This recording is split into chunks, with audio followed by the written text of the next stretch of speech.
Governor Cuomo also said this today about his accusers. I did not do what has been alleged, period. I won't speculate about people's possible motives, but I can tell you as a former attorney general who's gone through this situation many times, there are often many motivations for making an allegation. Monroe County's Director of Planning and Development is one of the women accusing Cuomo of inappropriate behavior. She says when she worked for him about 6 years ago, he asked her if she had a boyfriend and made gestures that in her eyes objectified her. Here's what she thought of his statement today. I was thrown off by the tone and tenor of the governor's remarks today. I don't believe that he is showing any sensitivity to the stories being shared or acknowledgement. We're all being called liars, and I find that really offensive and problematic. Now, you might remember earlier this week, Ana Liss told me Cuomo's senior advisor called her before all this news broke to ask if she had spoken with the first accuser. The Wall Street Journal is now reporting 5 other women claim Cuomo aides reached out to them for the same reason. Here's what Liss had to say about that.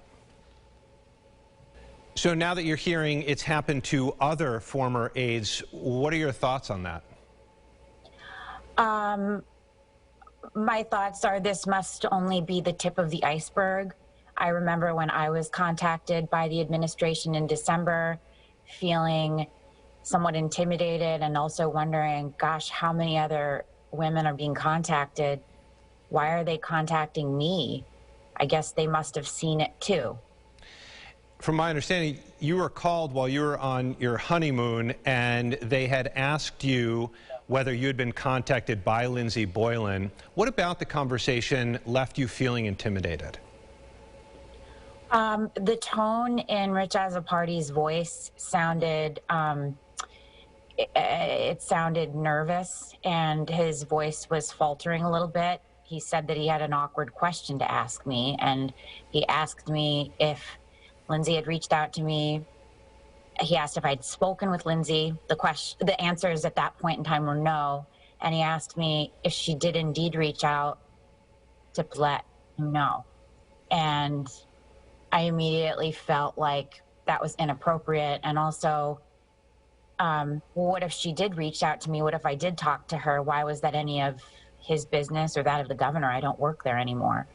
And I felt professionally intimidated because I still work in, somewhat of a political environment. And I was afraid that my livelihood might be in danger if indeed I ever did choose to say something. Did he ever explicitly ask you not to talk to media or anyone publicly about any of this? The conversation didn't last very long. He didn't say those things.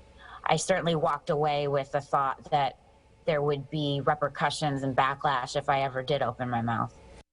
Okay, so you just heard Liz say the name Rich Azzopardi. That's the senior advisor who reached out to her. Well, Mr. Azzopardi just emailed me with a statement. I had asked the governor's office for a response, and this is the quotation that he gave me. I'm just going to read this off my phone. After Ms. Boylan's tweets in December, she and her lawyers and members of the press began reaching out to former members of the chamber, many of whom never worked with her. Those former members of the chamber called to let various staff people know and convey that they were upset by the outreach. As a result, we proactively reached out to some former colleagues to check in and make sure they had a heads up. Again, that coming from Governor Cuomo, senior aide Rich Azzopardi. We're going to have much more over at rochesterfirst.com. You can also go and see my complete interview with Ana Liss today.